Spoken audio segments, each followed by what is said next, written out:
Araw-araw na pagbasa ng Biblia, Araw 29. Lumang Tipan. Job Kapitulo 11, Job Kapitulo 12, Job Kapitulo 13, Job Kapitulo 14. Pagkatapos sumagot si Zophar ang naamita at nagsabi, hindi ba dapat sagutin ang ganyang napakaraming salita? Nararapat ba sa taong ito, na puno ng mga salita, na paniwalaan? Nararapat ba na ang iyong pagmamagaling ay nagpapanatili sa iba na manahimik? Kapag kinutya mo ang aming katuruan, wala bang sino man na magpapahiya sa iyo? Dahil sinasabi mo sa Diyos, ang aking mga paniniwala ay dalisay, ako ay walang kasalanan sa iyong mga mata. Pero, kung sana lang magsalita ang Diyos at buksan ang kanyang bibig laban sa iyo. Naipakita sa iyo ang mga lihim ng karunungan. Dahil dakila siya sa pangunawa. Saka mo alamin na ang hinihingi sa iyo ng Diyos ay mas magaan sa nararapat sa iyong kasalanan. Maiintindihan mo ba ang Diyos sa pamamagitan ng paghahanap sa Kanya? Maaari mo bang mauunawaan ang makapangyarihan ng lubusan? Ang mga bagay ay kasing taas ng langit, ano ang magagawa mo? Mas malalim pa ito kaysa sa Sheol, ano ang malalaman mo? Ang kanyang sukat ay mas mahaba pa kaysa daigdig, mas malawak pa kaysa dagat. Kung siya ay dumadaan at ikinukulong ang sinuman, kung tinatawag ang sinuman sa hukuman, sa gayon sino ang makakapigil sa kanya? Sapagkat kilala niya ang mga taong mapagpanggap, kapag nakakakita ng kasamaan, hindi ba niya napapansin ito?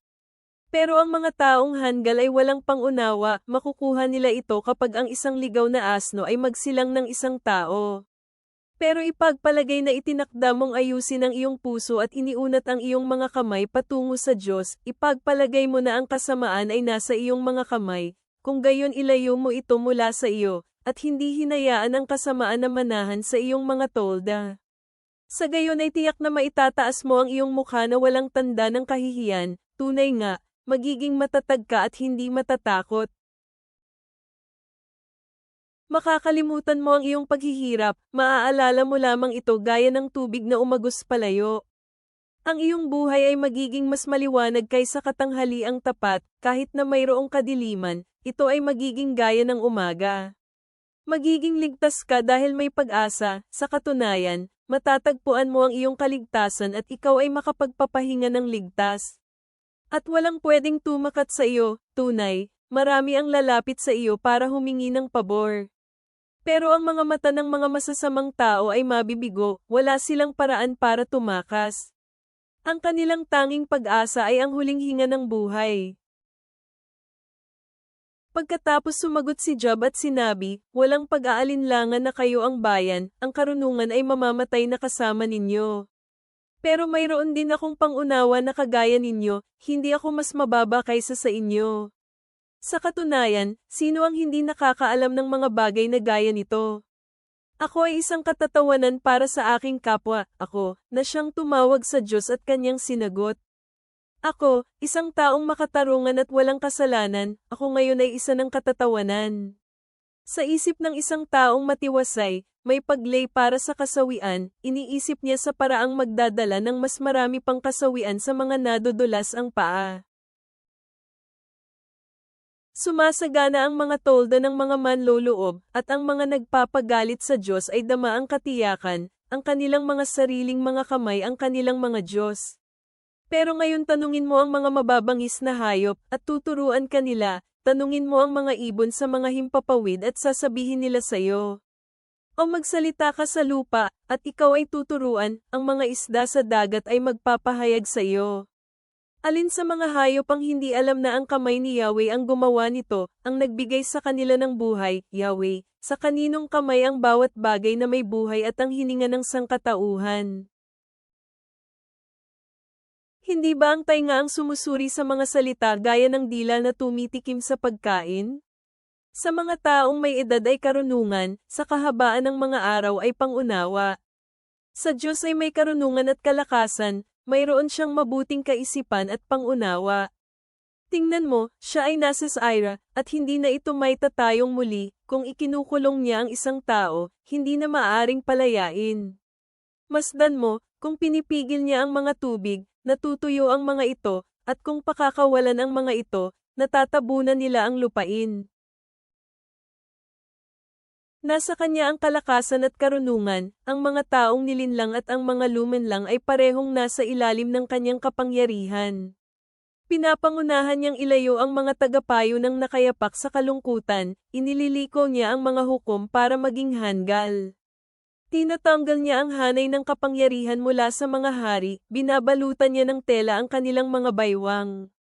Pinapangunahan niyang ilayo ang mga pari na nakayapak sa kalungkutan at patalsikin ang mga makapangyarihang tao. Inalis niya ang pananalita ng mga taong mapagkakatiwalaan at inaalis niya ang pangunawa ng mga matatanda. Ibinubuhos niya ang paghamak sa mga prinsipe at kananakalas niya ang sinturon ng mga malalakas na tao.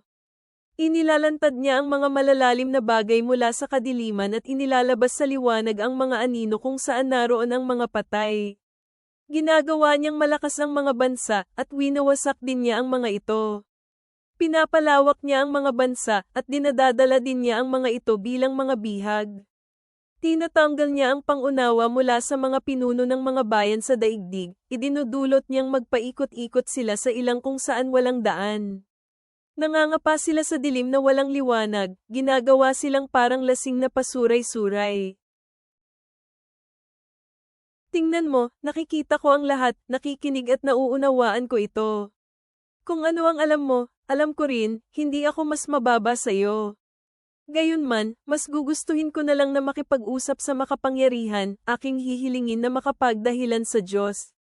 Pero inyong pinagtakpan ng katotohanan ng kasinungalingan, kayo ay manggagamot na walang silbi. Oh, nais mo bang hawakang mabuti ang iyong kapayapaan? Iyon ang inyong karunungan. Pakinggan mo ang aking mga paliwanag, pakinggan mo ang panawagan ng aking mga labi. Magsasabi ka ba ng hindi matuwid sa Diyos at magsasalita ka ba ng mapanlinlang sa Kanya?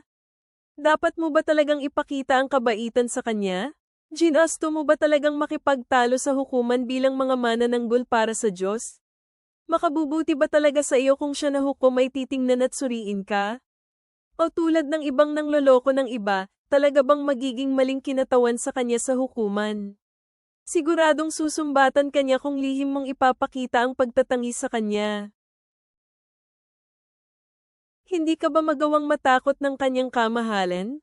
Hindi ba babagsak ang pagkatakot niya sa iyo? Hindi malilimutang kasabihan mo ay kawikaan na gawa sa mga abo, ang mga panananggol mo ay panananggol na gawa sa putik. Manahimik ka muna, hayaan mo muna ako, para makapagsalita ako, dumating na kung ano man ang nararapat sa akin. Kukunin ko ang sarili kong laman sa aking ngipin, kukunin ko ang aking buhay sa aking mga kamay. Tingnan mo, kung papatayin niya ako, mawawalan ako ng pag-asa, gayon pa man, ipagtatanggol ko ang aking mga pamamaraan sa harapan mo. Ito ang magiging dahilan ko para sa aking pagpapawalang sala, hindi na ako pupunta sa harapan mo tulad ng isang taong walang Diyos. O Diyos, pakinggan ng mabuti ang aking sasabihin, hayaan mong madinig ng iyong mga tainga ang aking pagpapahayag. Tingnan mo ngayon, inilagay ko ang aking tanggulan sa ayos, alam ko na ako ay inosente. Sinong maaaring makipagtalo sa akin laban sa akin sa hukuman? Kung pupunta ka para gawin iyon, at kung mapapatunayan mong mali ako, kung gayon mananahimik at isusuko ko ang aking buhay. O Diyos, gumawa ka ng dalawang bagay para sa akin, at pagkatapos hindi ko na itatago ang aking sarili sa iyong mukha. Babawiin mo ang mapang-ipang kamay mo, at huwag mong hayaan ang iyong mga paninindak para takutin ako. Pagkatapos tatawag ka, at tutugan ako, o hayaan mong ako ay magsalita, at iyong tugunin. Ilan ang aking mga kasamaan at kasalanan? Hayaan mong malaman ko ang aking pagsuway at kasalanan.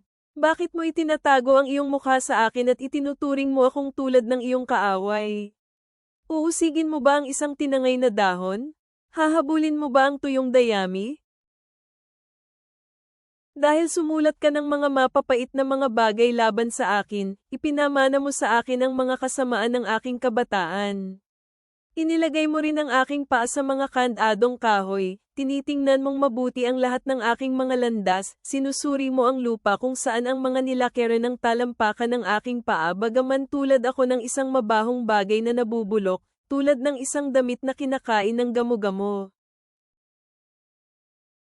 Ang mga tao, na ipinanganak ng babae, na nabubuhay ng kaunting araw at puno ng kaguluhan. Umuusbong siya mula sa lupa tulad ng isang bulaklak at pinuputol, tumatakas siya tulad ng isang anino at hindi nagtatagal. Tumitingin ka ba alinman sa mga ito?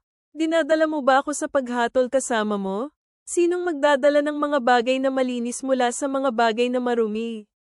Walang sino man. Ang mga araw ng tao ay tiyak, ang bilang ng kanyang mga buwan ay nasa iyo, itinakda mo ang kanyang mga hangganan para hindi siya makalampas. Lumayo ka mula sa kanya para siya ay maaaring makapahinga, sa gayon siya ay maaaring masiyahan sa kanyang araw tulad ng isang inupahang tao kung magagawa niya. Maaaring magkaroon ng pag-asa roon para sa isang puno, kung puputulan ito, maaaring sumibol muli, itong sariwang sanga ay hindi matatapos. Kahit tumanda na ang ugat nito sa lupa, at ang mga tangkay nito ay mamatay sa lupa, kahit na ito ay nakakaamoy ng tubig lamang, uusbong ito at magkakasanga tulad ng isang halaman. Pero ang tao ay namamatay, nagiging mahina, sa katunayan nga, nalalagutan ng hininga ang tao, at kung gayon nasaan siya. Gaya ng tubig na nawawala sa isang lawa, at tulad ng isang ilog na nauubusan ng tubig at natutuyo, gayon din ang mga tao ay hamimli at hindi na bumangon muli. Hanggang mawala ang kalangitan, hindi na sila gigising ni Majay gising man sa kanilang pagkakatulog. Oh, nais mo akong itagang palayo sa shoal na malayo mula sa mga kaguluhan, at nais mo akong panatilihing itago hanggang matapos ang iyong puot, nais mo akong ilagay sa takdang panahon para manatili doon at pagkatapos alalahanin mo ako. Kung ang isang tao ay mamamatay, mabubuhay ba siyang muli? Kung gayon, hinahangad kong maghintay sa nakakapagod na panahon doon hanggang dumating ang aking paglaya. Tatawag ka, at sasagutin kita. Nais mong magkaroon ng hangarin para sa gawa ng iyong mga kamay. Binilang mo at iningatan ang aking mga yapak, hindi mo nais panatilihin ang bakas ng aking kasalanan.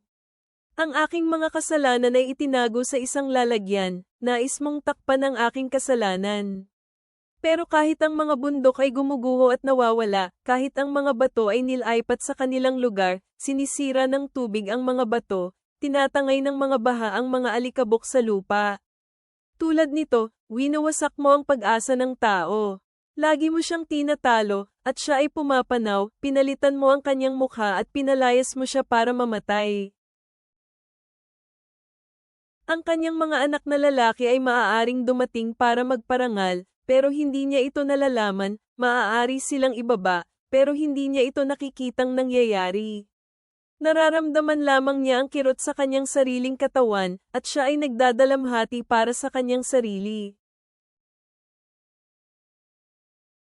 Bagong tipan. Matthew 20 is the 1-19. Sapagkat ang kaharian ng langit ay tulad sa isang nagmamay-ari ng lupain, na lumabas ng maagang maaga upang umupa ng mga manggagawa para sa kanyang ubasan.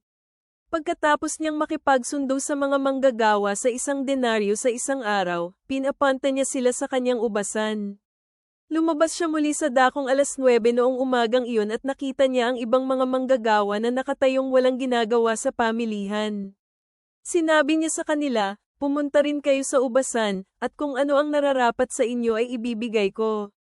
At sila ay pumunta upang magtrabaho. Lumabas siyang muli ng mag-aalas 12 ng tanghali at muli ng mag-aalas 3 ng hapaon, at ganoon din ang ginawa niya. At sa isa pang pagkakataon ng mag-aalas 5 ng hapon, siya ay lumabas at nakatagpo ng iba pang nakatayong walang ginagawa. Sinabi niya sa kanila, bakit kayo nakatayo rito na walang ginagawa sa maghapon? Sinabi nila sa kanya, sapagkat wala ni isang umupa sa amin, sinabi niya sa kanila, kayo rin ay pumunta sa ubasan. At nang sumapit ang gabi, sinabi ng may-ari ng ubasan sa kanyang tagapangasiwa, tawagin ang mga manggagawa at ibigay ang kanilang sahod, mula sa nahuli hanggang sa nauna. At nang ang mga manggagawa na inupahan ng mag-aalas 5 ay dumating, bawat isa sa kanila ay tumanggap ng 1 denaryo. At nang ang mga naunang manggagawa ay dumating, inisip nila na higit na marami ang kanilang tatanggapin, subalit bawat isa sa kanila ay tumanggap rin ng tig-1 denaryo. At nang matanggap nila ang kanilang mga sahod, sila ay nagreklamo tungkol sa may-ari ng ubasan. Sabi nila, ang mga huling manggagawang ito ay 1 oras lang na nagtrabaho, ngunit ipinantay mo sila sa amin na nagdala ng pasan sa buong araw at sa nakakasunog na init. Subalit sumagot ang may-ari ng ubasan at nagsabi sa isa sa kanila, "Kaibigan, wala akong nagawang mali sa iyo, hindi ba't nagkasundo tayo sa 1 denaryo? Tanggapin mo ang para sa iyo at humayo ka. Kagalakan ko ang magbigay sa mga nahuling mga manggagawa na inupahan katulad ng sa inyo. Hindi ba marapat sa akin na gawin kung ano ang nais kong gawin sa aking mga pag-aari? O ang iyong mata ay masama dahil ako ay mabuti?" Kaya nga ang nauuna ay nahuhuli at ang nahuhuli ay nauuna. Habang si Jesus ay patungo sa Jerusalem, ang 12 ay isinama niya at habang nasa daan sinabi niya sa kanila, "Tingnan ninyo, aakyat tayo patungo sa Jerusalem at ang anak ng tao ay ibibigay sa mga punong mga pari at mga eskriba. At siya ay hahatulan nila ng kamatayan at ibibigay sa mga Gentil upang siya ay kutsain, paluin, at ipako siya sa krus. Ngunit sa 3 araw siya ay babangunin." Kaya nga ang nauuna ay nahuhuli at ang nahuhuli ay nauuna. Habang si Jesus ay patungo sa Jerusalem, ang 12 ay isinama niya at habang nasa daan sinabi niya sa kanila, "Tingnan ninyo, aakyat tayo patungo sa Jerusalem at ang anak ng tao ay ibibigay sa mga punong mga pari at mga eskriba. At siya ay hahatulan nila ng kamatayan at ibibigay sa mga Gentil upang siya ay kutsain, paluin, at ipako siya sa krus. Ngunit sa 3 araw siya ay babangunin." Mga awit, Psalm 17 is the 6-12. Nananawagan ako sa iyo, dahil tinutugon mo ako, O Diyos, ibaling mo ang pandinig mo sa akin at pakinggan mo ako sa aking sasabihin. Ipakita mo ang katapatan mo sa tipan sa kaaya-ayang paraan, ikaw na nigel iligtas, sa pamamagitan ng iyong kanang kamay, ng mga kumukibli sa iyo mula sa kanilang mga kaaway. Ingatan mo ako tulad ng sinta mong irog, itago mo ako sa ilalim ng anino ng iyong mga pakpak mula sa presensya ng mas asama na nananakit sa akin, mga kaaway kong pumapaligid sa akin. Wala silang awa kan inuman, ang mga bibig nila ay nagsasalita ng may kayabangan. Pinaligiran nila ang aking mga yapak. Binabalak nila na pabagsakin ako. Tulad sila ng isang leon na sabik para sa isang biktima, tulad ng isang batang leon na nakaabang sa mga liblib na lugar. Pinaligiran nila ang aking mga yapak. Binabalak nila na pabagsakin ako. Tulad sila ng isang leon na sabik para sa isang biktima, tulad ng isang batang leon na nakaabang sa mga liblib na lugar. Mapagmalasakit na Diyos, tinatawag mo kami na italaga ang aming sarili sa iyong paglilingkod at mamuhay bilang mga pari na naglilingkod sa harap mo sa kabanalan. Habang kami ay nakatayo sa paanan ng krus at sumasaksi sa pinakadakilang sakripisyo ng pag-ibig, sirain ang aming mga puso para sa kung ano ang sumisira sa iyo. Tulungan mo kaming mamatay sa aming sarili at mabuhay para kay Kristo, na pasanin ang aming krus araw-araw at sumunod sa Kanya. Nawa kami ay makilala ang pakikipagkaysa sa Kanyang mga pagdurusa at ang kapangyarihan ng Kanyang muling pagkabuhay, na mamuhay bilang mga nakapako sa krus kasama ni Kristo. Nang may mga pusong itinataas sa Panginoong nabuhay na mag-uli, kami ay nagsasabi Amen.